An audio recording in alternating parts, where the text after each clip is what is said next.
가나안 정복 전쟁을 통해서 가나안 족속들을 쫓아내고 또 그 땅을 하나님이 주신 영원한 기업으로 삼아 가나안 땅에서 하나님의 백성된 삶을 살아나가게 하는 것이 하나님이 이스라엘 백성들에 대하여 가지고 계신 약속의 말씀이었고, 또 이를 이루시기 위해서 하나님이 신실하게 역사하셨습니다. 그러나 이스라엘 백성들은 사실 정복 전쟁을 하는 그 현실 앞에 서서 가나안 족속을 쫓아내지 못하는 모습을 보이게 됩니다. 본인들은 첫 번째 이유로 우리가 힘이 없어서 이들을 쫓아내지 못했습니다 라고 이야기를 하고 있습니다. 이들은 우리보다 더 좋은 그리고 더 강력한 무기, 철병거를 가지고 있고 우리가 어떻게 할 수가 없습니다 라고 하는 이유를 대고 있지만, 그러나 하나님께서 자신들을 여기까지 어떻게 인도해 오셨는가, 또 인도해 오시면서 하나님이 드러내신 역사들이 어떠했는가를 돌아보게 되면 사실 그 핑계를 대지 못합니다.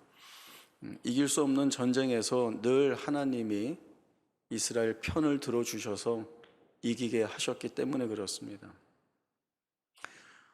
다음에 두 번째 이유는 가나안 족속을 정복하고 나서 보니까 이들을 쫓아내 버릴 것이 아니라 이들의 노역을 통하여서 자신들이 막대한 이익이나 부를 쌓을 수 있다는 것을 보게 됩니다. 이것을 포기하기가 싫었던 겁니다.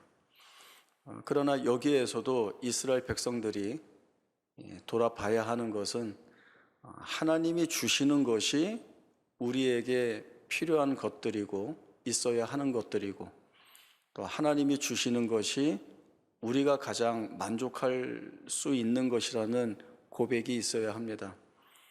반면에는 하나님이 주시지 않는 것이라든가 또는 무작정 내가 원해서 소원하는 것으로 가지게 되는 것은 비록 겉으로 볼 때에는 많이 풍성해 보여도 그것은 우리를 만족시킬 수 없다라고 하는 고백을 가져야 합니다.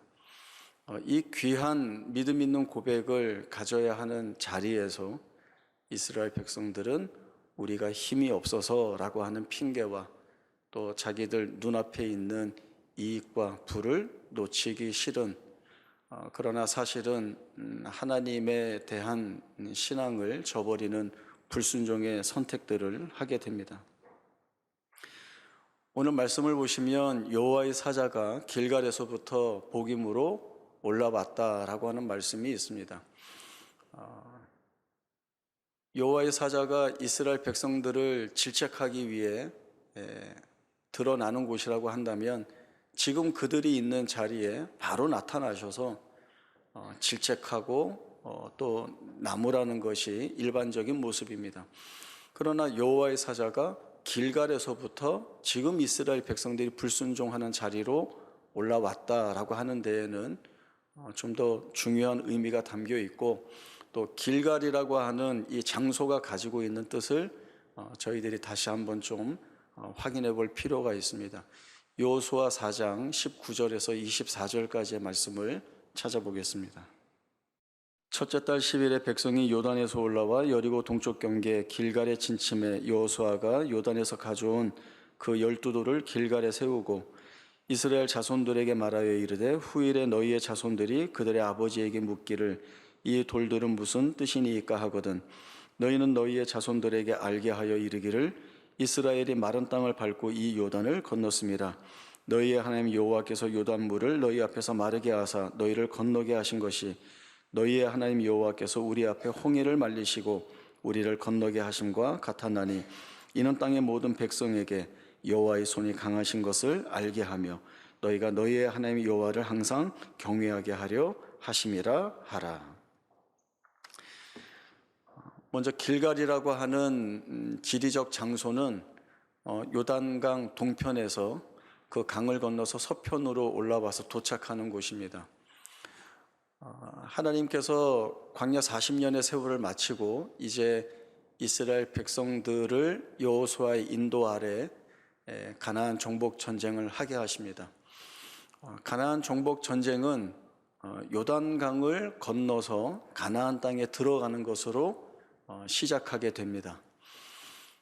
이때에 요단강은 그 강수량이 많아서 건너기가 쉽지 않았는데 하나님이 이 요단강을 건너게 하시는 방법은 제사장들이 언약궤를 메고 그 요단강 안으로 들어가는 것입니다. 그리고 들어가면 위에서부터 흘러내리는 물들이 한 곳에 쌓이게 하시는 것입니다. 내가 이같이 하겠다라고 하는 말씀을 여호수아에게 주셨고, 여호수아는 이 하나님의 말씀을 듣고 이스라엘 백성들 앞에서 선포합니다. 살아계신 하나님이 너희 가운데 계시사 가나안 족속들을 너희 앞에서 쫓아내실 줄을 이것으로 알리라 라고 이야기를 합니다. 이것으로 안다라고 하는 것이 바로 요단강을 건너게 하시는 이 방법을 통하여서 하나님이 이스라엘과 함께하고 계시고 이스라엘을 위하여 일하고 계시다라고 하는 사실들을 아주 분명하게 보여주시는 것입니다. 여호수아의 표현에 보면 언약궤를 맨 제사장들이 요단강에 그 발을 밟고 그리고 한 곳에 물이 쌓일 것이라는 것이죠. 그리고 이것으로 인하여서 알게 되는 것은 모든 땅의 백성에게 여호와가 얼마나 강하신 분이신지, 그리고 이스라엘 백성들에게는 이 여호와 하나님을 항상 경외하며 섬겨야 한다라고 하는 사실을 보여주시기 위함입니다. 다음에 두 번째 길갈의 의미는 광야 40년 동안 이스라엘 백성들은 할례를 행하지 못하였습니다. 할례라고 하는 것은 이스라엘 백성들 편에서의 고백입니다. 우리가 생물학적으로 출생하여서 번성된 자들이 아니라 하나님의 은혜의 언약 가운데에서 그 백성으로 부름 받은 자들입니다 라고 하는 고백입니다. 이제 하나님이 가나안 정복 전쟁이라고 하는 거룩한 전쟁을 행하시는데, 여기에 하나님의 거룩한 군사로 부름받은 자들이 하나님 앞에서 다시 한번 하나님의 백성된 고백을 가지고 그 언약을 할례라고 하는 행위를 통하여 재갱신함으로 하나님 앞에 바로 세우기 위한 일을 하시게 되는 겁니다. 가나안 땅에 들어와서 이 할례를 행하라는 하나님의 명령이 주어졌습니다. 아까 제가 말씀드린 대로 가나안 정복 전쟁은 이 요단강을 건너 들어온 것으로 시작이 된 것입니다. 가나안 모든 족속들이 이스라엘 백성들의 행보를 보고 있었습니다. 그들이 어떻게 애굽 땅에서 나왔는지, 그들이 광야에서 어떻게 생활했는지, 그리고 이들이 가나안 땅으로 올라오는 것은 이 이스라엘 백성들을 위하여 싸우시는 하나님이 이 땅을 그들에게 주시기 위한 것이라는 것을 낱낱이 알고 있었습니다. 그렇기 때문에 기회만 되면, 틈만 되면 이 이스라엘 백성들과 전쟁을 벌여 쫓아내고자 하는 목적이 이들에게 있었습니다. 만약에 이들이 할례를 받고 움직이기 어려운 이때에 쳐들어온다고 한다면 이스라엘 백성들은 전멸당할 수밖에 없는 상황입니다. 그럼에도 불구하고 하나님이 주시는 명령대로 적진 한가운데에서 할례를 받습니다. 이것은 이스라엘 편에서의 완전한 순종의 고백입니다. 우리가 무장 해제된 것 같이, 우리가 아무것도 할 수 없는 것 같은 이 자리에 있어도 하나님께서 우리를 지키고 보호하실 것이라는 이 믿음이 있어서 이 길갈에서 할례를 행하게 됩니다. 하나님께서는 이 이스라엘 백성들의 할례 행함을 기쁘게 보시고 애굽의 수치를 여기에서 내가 버려버렸다라고 하는 그 차원에서 그곳의 이름을 길갈이라고 하게 된 것입니다. 결국 길갈이라고 하는 이 자리는 하나님의 언약을 확인할 수 있는 자리입니다. 가장 하나님의 백성다운 고백을 확인하신 자리이고, 그리고 하나님이 가지고 계신, 이루시고자 하시는 그 성취의 능력을 확인하는 자리가 바로 이 길갈입니다. 이 길갈에서 불순종하고 있는 자리로 여호와의 사자가 올라왔다라고 하는 것은 이 언약이 이행되지 않고 있다는 것입니다. 이스라엘 백성들이 불순종으로 인하여서 이 언약이 깨어졌다는 것입니다. 그리고 이 길갈에서 올라온 여호와의 사자가 질책하는 내용이 이것입니다. 내가 너희를 애굽에서 올라오게 하여 내가 너희의 조상들에게 맹세한 땅으로 들어가게 하였으며 또 내가 이르기를 내가 너희와 함께한 언약을 영원히 어기지 아니하리니 가나안 족속과 언약을 맺지 말라 하였는데 어찌 너희가 그렇게 행하였느냐라고 하는 말씀입니다. 내가 다 책임지겠다고 했는데, 그리고 이 약속은 내가 변치 않고 다 이룰 것인데 어찌 너희는 내 말을 듣지 않고, 어떤 말까지 듣지 않습니까?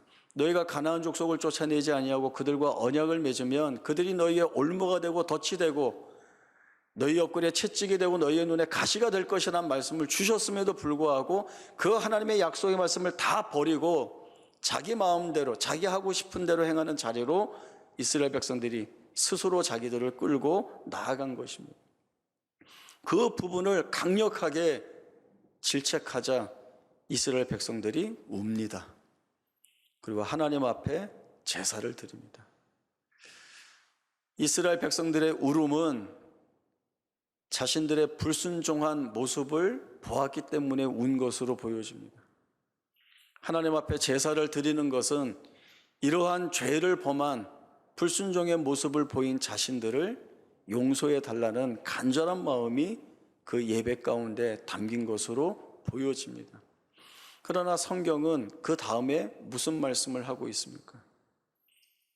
여호수아 24장에 있던 말씀이 사사기 2장 7절의 말씀과 같은 말씀으로 등장을 하고 있습니다. 어떤 말씀이죠?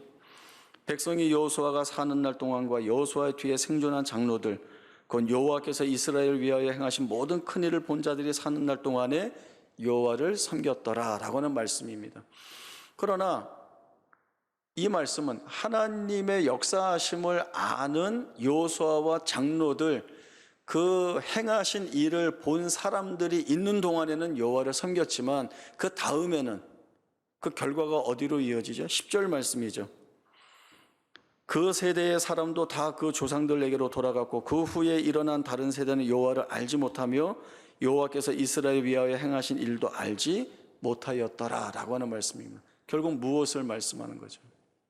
하나님의 행하신 일들을 바르게 깨닫지 못하였을 때 이들은 하나님을 바르게 섬길 수 없었다라고 하는 말씀입니다.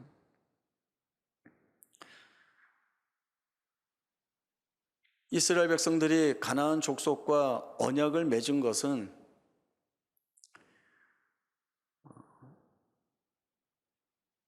이들을 통하여서 얻게 되는 유익에 대한 것을 버리지 못한 것입니다. 그리고 더 나아가서는 내가 원하는 것, 내가 이루고 싶은 것, 내가 하고 싶은 것들을 이루어주는 것들이 하나님이든 가나안 땅에 있는 우상이든 그 누구라도 해주면 된다라고 하는 데까지 몰려간 것입니다. 바알과 아세라를 생각해 볼까요? 가나안 족속들이 대표적으로 믿었던 우상들입니다. 바알은 토지를 관할하는 우상입니다. 그 토지에 풍성한 수확을 얻게 하여서 풍요를 약속해 주는 신입니다. 다음에 아세라는 사람이든 가축이든 많이 낳을 수 있게 해줘서 또 풍요롭게 해주겠다는 다산을 상징하는 신입니다. 이 바알과 아세라, 풍요와 그리고 그 풍요에 대한 넉넉함들을 책임지는 신으로 믿고 섬기고 있는 것입니다. 우상이라는 것이 얼마나 우습습니까? 사실은 없는 거죠. 없는 건데 사람들이 내가 소원하는 것들을 이루어 줄 수 있는 가상의 신을 만들어서 내가 원하는 것을 이루어 줄 수 있는 능력을 내가 부여하고 그 신에게, 그리고 그 신이 해줄 수 있다고 믿고 그 신을 섬기는 것입니다. 그게 얼마나 어리석은 겁니까? 그런데 하나님은 이 없는 것에, 이 어리석음에 자기 백성을 빼앗기지 않겠다라고 하는 질투하시는 하나님이십니다. 너희가 내가 원하는 것을 하나님이 해주든 바알이 해주든 아세라가 해주든 아니면 내가 스스로 하든 내가 원하는 것만 얻으면 돼라고 하는 자리에서 마치 n분의 1이 되는 그 하나님이 되는 걸 나는 싫어한다, 내가 원치 않는다, 나는 너희에게 전적인 하나님이어야 하고 너희는 전적인 하나님 내 앞에 엎드리는 백성이 되어야 한다는 것을 이 하나님이 요구하고 계시는 것입니다. 나 외에 다른 것이 너희의 생명을 주관한다거나 너희의 필요를 채우는 그런 신으로 다가오는 이유와 조건으로 삼아서는 안 된다라고 하는 이 사실을 말씀하고 계시는 것이죠. 왜 그렇습니까? 없는 거에 가서 헛된 것에 매이고 의미 없는 것에 자신의 모든 것을 걸고 있기 때문에 그렇습니다. 어리석죠. 하나님은 거기 가지 말라고 하는 겁니다. 다 아시는 하나님께서 너희가 내 앞에서 살아야 가장 풍요롭고 만족되며 너희 스스로 하나님의 백성임을 감사하며 살아갈 때 거기에 복이 있다라고 하는 말씀을 주고 계시는 것입니다. 이스라엘 백성들은 여호와의 사자가 말씀으로 질책할 때에 울고 제사 드리고 그리고 끝나는 것이어서는 안 됩니다. 더 나아가야죠. 어디로 나갑니까? 바른 회개와 바른 예배를 자신의 삶으로 드러내는 고백을 가져야 하는 것입니다. 우리 울었는데요, 하나님 앞에 통회하는 마음으로 하나님이 원하시는 상한 심령으로 울었는가? 우리 예배했는데요, 자기가 원하는 예배가 아니라 하나님이 원하시는 예배를 드렸는가를 봐야 하는 겁니다. 내가 원하는 것, 내가 이루고 싶은 것, 내가 갖고 싶은 것들이 정말 온전히 하나님에게서 비롯되는 일들로 내 소원과 기대와 간구로 가지고 있는가? 라고 하는 근본적인 질문부터 던져야 합니다. 내가 소원하고 이루고 싶어 가지고 싶은 것들이 정말 하나님을 열망하는 가운데서 갖는 기도의 제목인가? 내 소원인가? 라고 하는 부분들을 돌아봐야 되는 겁니다. 하나님에 대한 열망이나 이 하나님을 붙들고 사는 것에 대한 진정한 고백이 없는, 내가 편하고 내가 만족하고 내가 살기 쉬운 대로 살기 위한 간구라고 한다면 하나님이라고 하는 이름을 붙여서 그 하나님을 우상으로 전락시키는 것밖에는 되지 않는다는 겁니다. 그러나 제가 감사한 것은 지옥 같은 삶을 살아가면서도 하나님 외에는 답이 없다는 그 마음을 품고 기도하는 성도들이 있다는 거죠. 그리고 지금도 비탄하고 아플 수밖에 없는 그 자리를 하나님이 언제든 그때가 되어 풀어주실 것을 기대하면서 오늘 여기를 견디는 성도들이 있다는 겁니다. 우리가 그 자리로 다 같이 가야 하는 겁니다. 편하게 살고 원하는 것 얻고 살고 아무 근심 없이 사는 거, 그게 우리 인생에 남아있는 유일한 목적이라고 한다면 아니요, 다시 봐야 합니다. 내가 무엇을 하여야 영생을 얻으리이까 묻던 부자 관원에게 주님이 말씀을 주셨는데 그 말씀을 깨달아 듣지 못하고 내가 다 행하고 있었는데요 라는 말씀을 합니다. 내가 가진 것을 다 팔아 가난한 자들에게 나누어 주고 나를 쫓으라 할 때에 이 사람이 근심하고 돌아갑니다. 하나님께서 우리를 영원 전에 택하셨습니다. 창조 전에 우리를 택하셨습니다. 우리를 하늘의 보배로운 존재로 택하시고 하나님의 자녀로 부르셨습니다. 그러나 하나님이 우리의 삶 가운데 이 고난을 허락하시는 것은 이 고난을 통하여서 가게 되는 영광이 무엇인지를 우리에게 보여주시려는 겁니다. 하나님은 보여주시려고만 하는 분이 아니라 하나님이 이 땅에 오시지 않았습니까? 육체를 입으시고 오셨고 죽음을 겪으셨습니다. 그리고 다시 부활하셔서 영광에 이르신 이 길을 우리에게 보여주고 싶어 하시는 것이죠. 너희 이 길을 따라와라. 내가 너희를 위하여 만들어 온 영광이 얼마나 크고 높으며 깊으며 풍성한지를 너희가 확인해라. 지금 우리가 겪고 있는 고난,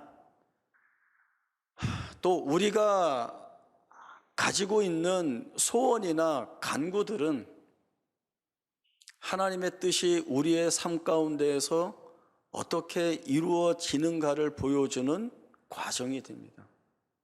우리는 이 한 과정들을 통하여서 실체적인 하나님이 어떤 분이신지를 우리가 알아가게 됩니다. 애굽에서 나온 1세대들, 그때 어려서 나온 자녀들이 이제 출애굽 2세대가 되고, 또 광야 40년 동안 태어난 아이들이 출애굽 2세대가 됩니다.